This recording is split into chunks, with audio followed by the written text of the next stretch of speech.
with your work and your career to sports, in my opinion, right? Think about I do marathons and triathlons, as I told you. And it's interesting when you're training for events like that, like you have a schedule.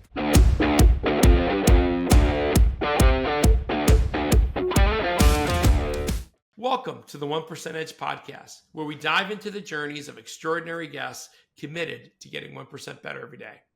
Today's topic, work like you live. How do you apply your personal love of sports and athletics to your work environment? And to help us with this topic, I'm honored to have Chris Faklaris. Yep, Chris Faklaris. Yep. Former professional soccer player, former day trader, and currently the CRO at Kahua. Welcome to the show, Chris. Thanks, Carlos. Appreciate it. Glad to be on. Thank you. Sorry for mutilating your name a little bit. I think my lack of sleep is catching up with me. Yes, absolutely. Understandable. So, Chris, why don't we start with telling me a little bit more about what do you mean by your love of sports and athletics, so I don't just assume it. Sure. When I look at it, my whole life, I've played sports from when I was 3 years old. Mainly soccer growing up. That was my main sport, but played football a little bit, tried basketball despite my height. You can't see me I'm sitting down, but I'm 6'3". You'd think I'd be a better basketball player, but that didn't really work out. But ran cross country, just was always active, but had the opportunity to play soccer at a high level. And just the lessons learned from, teamwork and working hard and discipline and practice and all that stuff has stuck with me. And I think it's very applicable to, your career and work and getting the best out of yourselves and others. I agree with you. Even though I have never been a professional athlete, but my love for sports is something that, is part of my personality, right? And in fact, you kind of become a student of like what makes better professional teams. How do they get all these personalities to kind of blend together and work? Because it's not just pure talent, it's getting them to work together as a team. Yeah, absolutely. What sports did you play growing up? I probably hardly played any. I just, play with the kids in the street. I was a latchkey kid in New York City. My parents went to work and I came home and locked myself in the house, which part of our audience probably is like, what does that mean? That's from an older era for sure. But that was the day in New York City. That's what I ended up doing. But I did love sports. So, and football is probably my favorite. College football is probably my number one sport that I love. Nice. Yeah. I love college football, all the other, all the sports. It's always on at the house. So, we talked a little bit before we got started.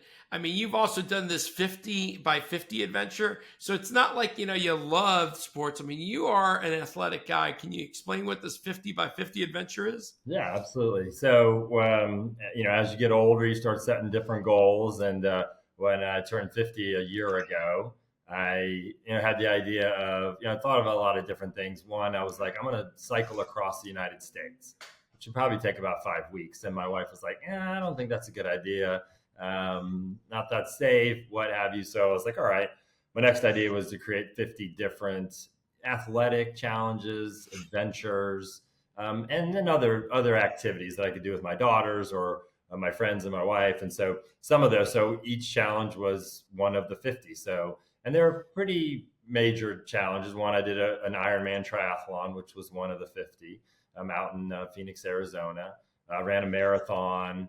A couple of the cooler ones, I biked across South America. So I did get to bike across the continent. It just wasn't the United States or North America. That one was about 9 days worth of biking. But I ran the Grand Canyon rim to rim to rim. So you start at the south, go to the north and back in one day. So those were some of the cool athletic challenges that were part of that 50 at 50. So there's something you said in there. So your wife thought that riding a bike across the U.S. might be too dangerous, but riding a bike across Latin America, that wasn't too bad. Yeah, that's true. It's all in perspective. Towards the end of the year, she was more calling it the year of Chris as opposed to 50 at 50.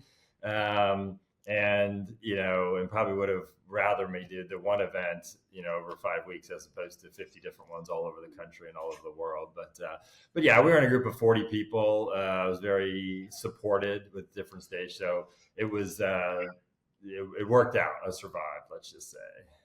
Well, kudos to your wife for putting up with your 50 by 50 adventure as well, because without her support, that makes it really tough. Yeah, for sure. What are some of the ways you've successfully applied some of your love for sports into the workplace? Yeah. So, I mean, I think there's so many parallels with your work and your career to sports, in my opinion, right? Think about, I do marathons and triathlons, as I told you.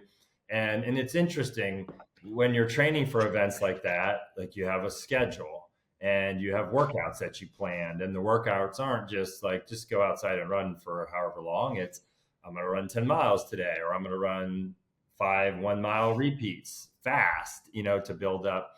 And so you have this very disciplined schedule that you follow. You're working on your nutrition, you're working on your sleep, and you kind of look at work. And sometimes people just show up in the morning at 8 and start checking their email and have some meetings on their calendar and maybe make some phone calls or you know what I mean? And so I think that it's very critical to kind of apply that training methodology. And it can be for any sport, going out and, shooting baskets and working on dribbling for basketball or whatnot, and applying that to the workplace, from the perspective of like, what am I going to do every day to get better? Do I, again, just show up and think I can just go run a marathon? Or do I put in the work to say, okay, beginning of the day, I look at my schedule for the day, I map out what I'm going to do. And then most importantly, it's what are the 3 or 4 things that I want to get accomplished today that would make today a success? And that goes back to my days of being a sales rep earlier in my career. It was like, today, if I don't make 50 cold calls, if I don't take these 3 deals that I'm working and move them to the next step, and if I don't make some new connections internally at the company, my day is not going to be a success. I won't have hit my training regimen for that day. And that's, how I've applied pretty much everything that I've done in my career, is very disciplined and, setting those little goals. It's one thing, if you're in sales or in revenue, it's like, we're going to sell $10 million this year. Okay. But it's along the way is, what are you accomplishing step by step through the day, as opposed to just setting that I'm going to complete an Ironman or I'm going to complete a marathon. Yeah, I agree with you 100%, Chris. It's so critical to do the daily blocking and tackling that you need. And one thing you said there that's a little different. Some people, well, let me take it. There's a million people that are busy. We're all busy. Mm-hmm. The problem with busy, we may not be doing the right things that we need to do, right? You can always find something to do. So something you said is like, what are those 2 or 3 things that I have to do today that are really going to help me get closer to my goal?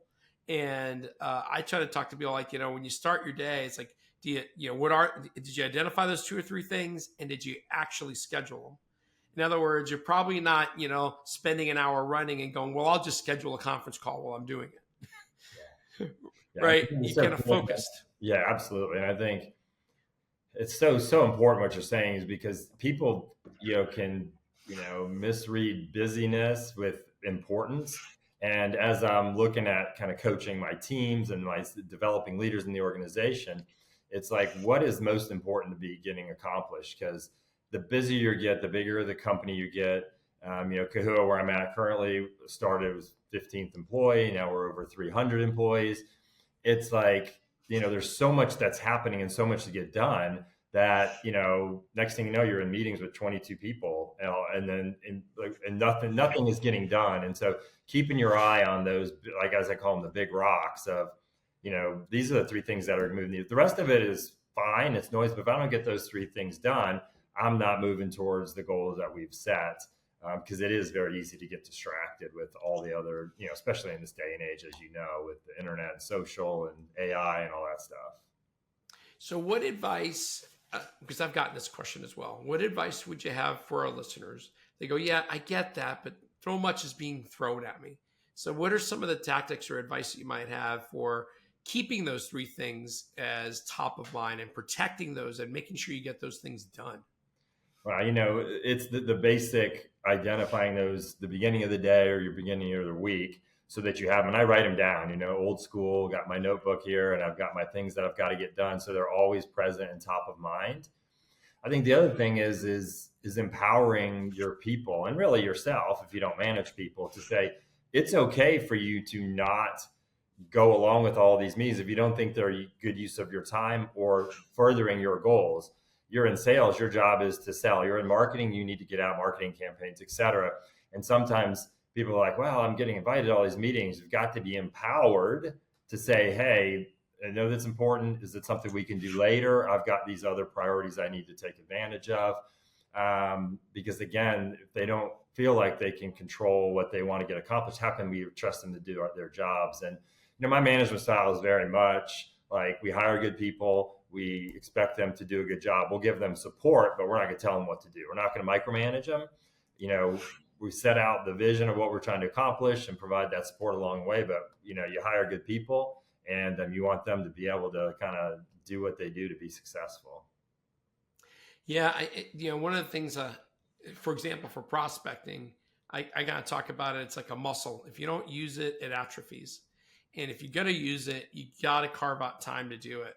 And one of the tips to being a good prospector is really focus, right? If if I'm going to make calls, let me just kind of bunch them together. Let me try to categorize it and call the same type of persona or industry in a row so that I build a rhythm and I get through it more efficiently and effectively. Yeah. And all that takes kind of discipline to do it. I would assume that to play sports and to do it at a high level, I mean, you're the athlete. It also takes discipline. How have you been able to kind of coach your team about that, where maybe they're not athletes, they have a hard time relating to that? Yeah. So I think you bring a good point. Certainly, call blocking and time blocking on your calendar is a very good technique, and we teach that and want people to do that. The other thing that I think for me personally works, and I don't know, Carlos, are you a morning person and night person? I'm a morning person. If I need to be creative, it's kind of like I know myself. Schedule it for the morning, because at 5 o'clock I'm running on fumes. Well, that's interesting because I'm the same as well, right? I'm up early, I'm working out, and I'll still get to the office at 7 a.m. after working out, and that's kind of my time. I'll probably have an hour, maybe even an hour and a half before people start.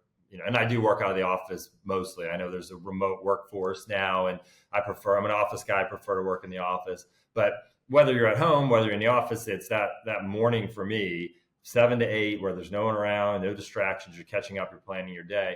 Others don't like to do that. We have other folks in our company that come in at 9:30, but their time is in the evening after everyone goes, because for the most part, right, 8 to 5, 8:30 to 5:30, so that's 5 to 7 at night if you're more of an evening person, to kind of organize yourself, and maybe you're planning for the next day or the week. So so for me, that early morning is really the magic of what happens, because it's like, this is what I need to get done, plan for the day, writing things, maybe I'm thinking through strategy stuff.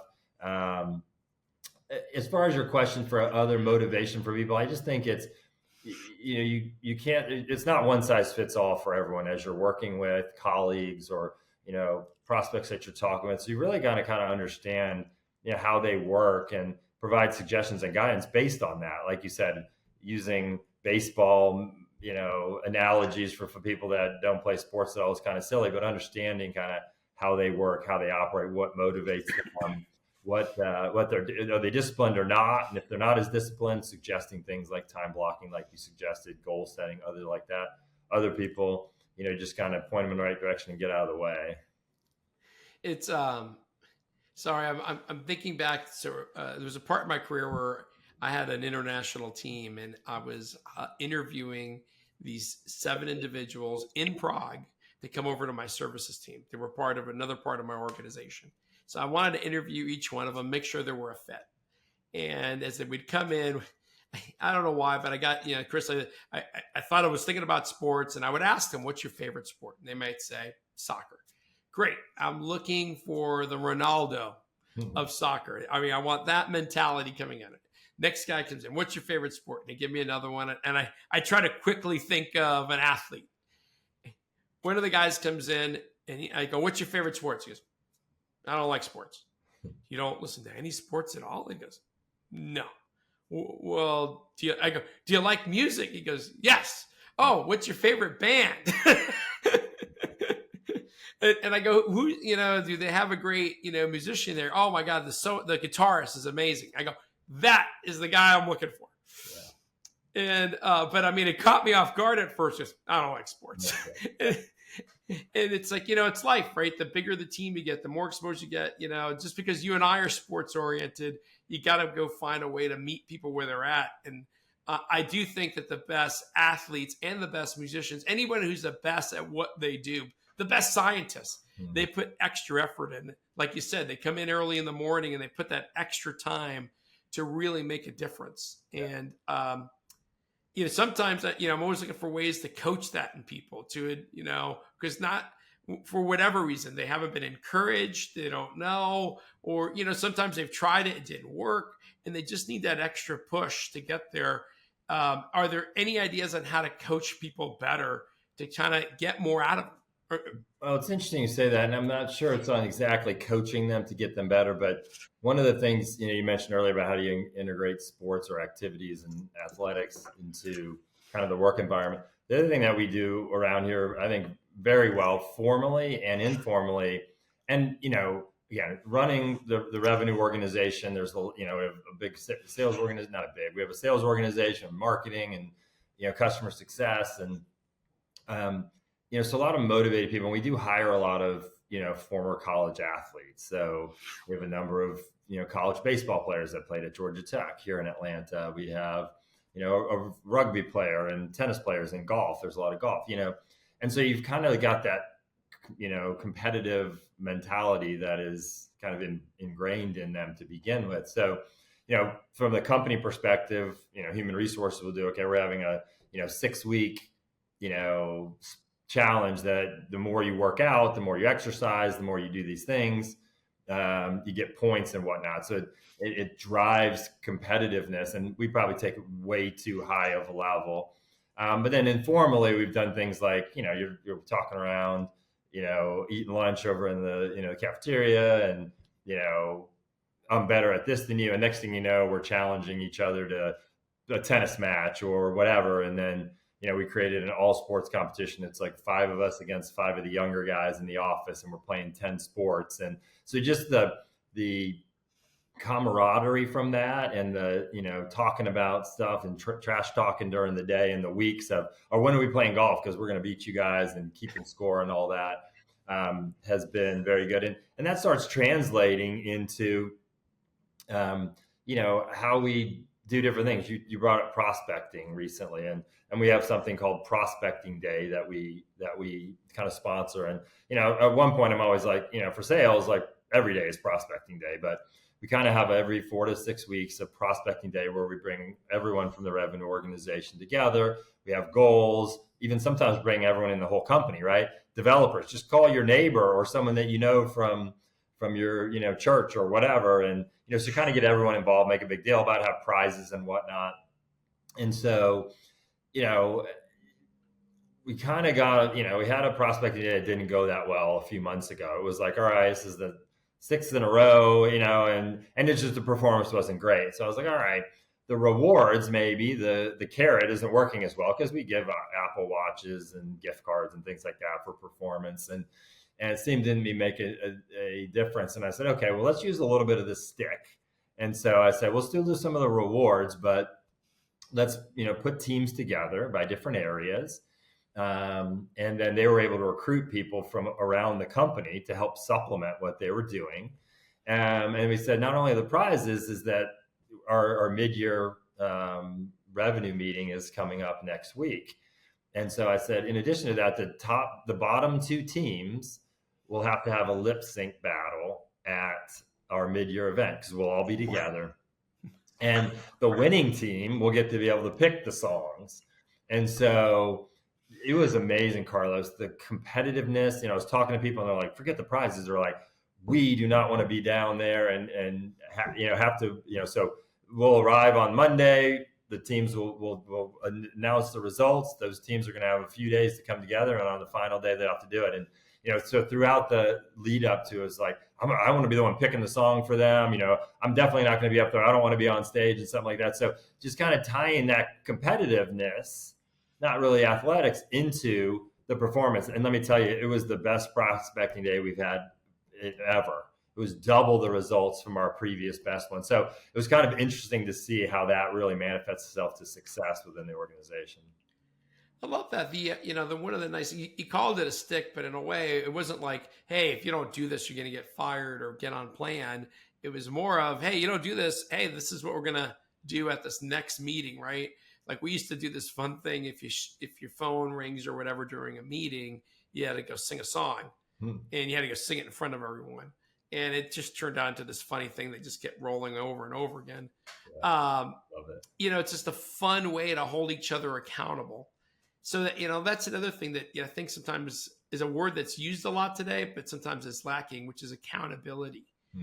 In your application of sports, has that helped with that accountability, feeling like you own the results? Like you even said it earlier, you have this bigger number that we're trying to get as a company, but sometimes people don't internalize that. So you start breaking it down into what their number is and then what their activity is and contribution is to get there. And sometimes in organizations, it just seems so separated. How have you been able to drive more of that accountability across the team? Yeah. I mean, it's a good question. And I think, in sales in general, in driving numbers, it's, you've got your stars, you've got the middlers, and you got some people that maybe are struggling and either pouring into them or they need to move on. And I think, making it visible without making it punitive, our culture's not, look how bad everyone's doing or look how, but we do celebrate the successes. And we do realize that, we're all part of a team. And I think that's the culture that we have. We still, even though we've grown, we still kind of have that startup culture, entrepreneurial culture. This is the third software company that our founders have started. So, it's kind of in the DNA, not only of our founders, but the people that have worked here, because most of them have worked at either 2 or 3 of their companies. And so it's that, we're in this together, we're a team, and it's not just kind of every man or woman for themselves, right? And I think with what we do personally, it's an enterprise software sale. So, it's not you can't do it by yourself, right? You're bringing in your solution consultant, your manager, your professional services team, some executives. So anytime we celebrate a win and have a win report, there's 8 to 10 people that they're citing that were critical for our delivery of that win. And so I think that gives the ability that is the accountability. It's like they know not only is the company pulling for you and counting on you, but you've got this team around you that you can leverage to ensure that you can be successful and you kind of win together, lose together. Yeah, Chris, I mean, I've known you guys for the last few years. I know some of the people that work there, and I think you guys have got a great culture. You mentioned hiring. So one of my questions for you is, and you guys are growing, right? You're almost doubling the size of your sales force. How have you been able to, or let me say it differently, what lessons would you share with our audience when it comes to hiring? How do you, identify and test that you got the right people with the right attitude that can actually blend with your culture and help you grow? Yeah, it's a good question. And I think I've done a lot of analysis on what takes, let's just specifically talk about sales. We can talk broader about employees in general, but specifically in sales and high performers. And first of all, culture is critical, and people talk about it. And every interview I talk about is like, I can't tell you what our culture is. The culture is what you experience when you walk into our office, when you interact with us on the phone. I can tell you what our core values are and what we live by: teamwork, performance, those sorts of things, continuous improvement.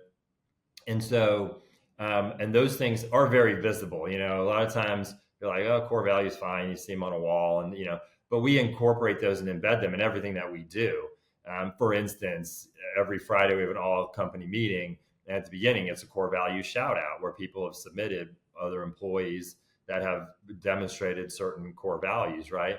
Meetings start with it, and at times, someone did a presentation and they tied it back to every core value as they were talking about what they accomplished for that quarter, those sorts of things. And and as you look at and again, I'm analyzing, sure, like, all right, how do we grow the sales organization? How do you find the right people? And one thing I learned, so I started studying like, okay, what's their experience? We're in the construction space. So have they been in construction for 30 years? Have they sold enterprise software for a long time? We had people that I hired right out of college, put them through kind of an SDR program for a year or two, and then moved them into sales. We have, sales reps that have been selling for 30 years at our competitors. And we had sales reps that came from other industries. And so it was challenging me to figure out like what is the connection, because it's certainly not tenure or those sort of things. And for me, it's come back to the qualities that they possess. Are they disciplined? Are they competitive? Are they a little bit greedy, right? They want to make money. Are they a little bit selfish? Like they want the best territories. They want the best resources. They're fighting and selling internally as much as they are externally, right? To get the right resource. No, I need this solution consultant versus this other one, or my priority versus others, and that sort of thing. Or there's always resource constraints. Marketing, I want you to market to my type of thing versus the other one. So to me, it came down to the qualities of the individuals that we're hiring, and culture is a big part of that. We're not going to hire someone who could be a rock star marketer or best customer success person there if they're just not going to fit in culturally. If they're not going to be the type of person that we're going to want to spend time with and want to support and grow into. And I guess the last thing I would say, and it is less to do with the qualities of the people, but it's this concept of speed of implementation, right? When the most successful people, when they learn something, how quickly do they start putting that into practice, right? If you learn a new cold call technique and it takes you a month to figure it out, versus, okay, I get it, I'm going to start using it tomorrow. Or if you learn how to overcome an objection versus one of our competitors and you just can't get it, or you don't know features of our product. So it's how fast can you put into practice things that you learn? Because, and I think that, is what you're all about with the 1% edge, right? Is what these little things you're doing every day or every hour to make you better. And to me, it's how you're learning from the people that you're interacting with, and then putting that into practice, not stealing their ideas, but making them your own and going, okay, I can do that a little bit better. All right, Chris, there's one thing we disagree with. Yeah. I actually promote people stealing ideas. I say everything good I've learned from others. If it's a good idea, nobody said they had a copyright on it. Yeah. So that's one of my jokes in my workshops is like, I promote stealing good ideas from others. If someone else in the room says, hey, I tried this and wow, it worked. Hey, why not internalize it? Can I do the same thing? Can I make it my own and kind of grow it as well? And we all want to get better. So just kind of a fun thing. Absolutely. Chris, it's been great talking to you. And, we talked a little bit beforehand. You are quite an athlete. Can you tell us a little bit more about yourself? Sure. Happy to. Yeah, so I grew up playing soccer, as I mentioned. Played on the under-20 national team for the U.S. Played on the under-23 national team. Went to the under-20 World Cup. Got to compete in Australia in the under-20 World Cup. We did well. Lost to Brazil in the quarterfinals. I did play professional soccer a year after college. I had the pleasure of playing at the University of South Carolina, and we had a good program and made it to the national championship my junior year.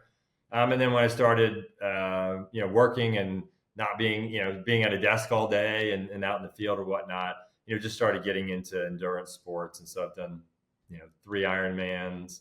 I've done over 25 marathons and all sorts of stuff in between. So love being active, love competing and being in sports, going to sports, watching sports. And like I said, I think it's amazing lessons you can learn from not just being disciplined, but teamwork, having fun, the competitive nature of it.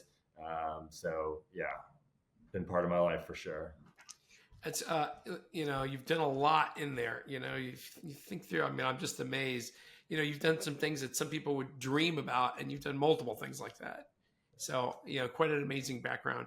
And plus, Kahua has done amazing as well. I've seen you guys just continue to grow. And I think that's, part of it's the people that you guys have there that are really driving the growth of that company and its success. Absolutely. Yeah, it's been fun. All right. So what's your 1% edge? What's that one thing that you're working on currently to make yourself better? So I would say, I mentioned one of our core values at Kahua is continuous improvement, which aligns very well with 1% Edge, with my philosophy in life. I would say for me, what I'm doing to do better is pouring more into relationships.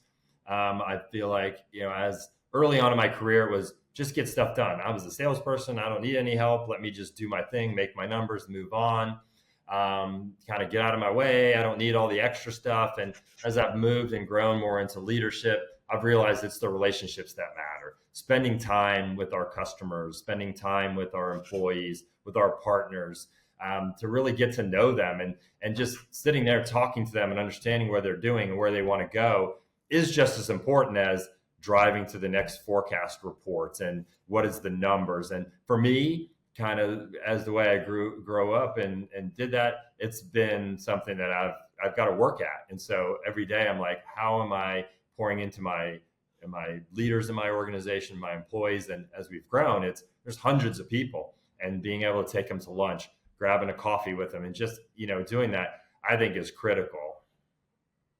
Something you said in there, I just want to double down on it. It's that it's not about like taking them to lunch to get them to buy the next deal. It's also about taking them to lunch to get to learn about them, who they are, their background. And I think people are fascinating. And in doing that, you start creating these lifelong bonds. I just, did an event in Alaska, and funny thing is they invited me to go to they take their top 10, 15 customers on this fishing trip every year. And he says, why don't you come with us? Nice. And I felt so honored to be there. And I met some of their top customers and learned, about them and their lives. And it's amazing. That's, I think, how we create lifelong relationships as well. It's not about just this, good old boy system. It's about, hey, really caring about others. So I thought that's awesome. Absolutely. And what a great experience for you. And you really can't figure out how to help people unless you really get to know them and what motivates them and what matters to them and where they're at. As you mentioned, how to help somebody without understanding where they are and where they're coming from. So truly. Well, Chris, I really enjoyed our conversation. If people want to get to reach out to you, get to know you better, or even learn more about your company, what's the best way for them to connect with you? Yeah. So LinkedIn, Chris Faklaris. I'm on Twitter at Chris Faklaris, and Instagram, all the social, Kahua.com. We're a fast growing company, always looking to attract great talent. It's a good place to work and great culture, and would love to talk if you're interested. So Carlos, thanks so much for having me on. I really enjoyed it. Thank you, Chris. It has been a pleasure. All right, folks, that does it for this week's episode. If you found some value in our conversation, please comment back, subscribe on your favorite podcast platform. We would greatly appreciate it. Until next time, I wish you nothing but the greatest success. Thanks again, Chris. Thanks.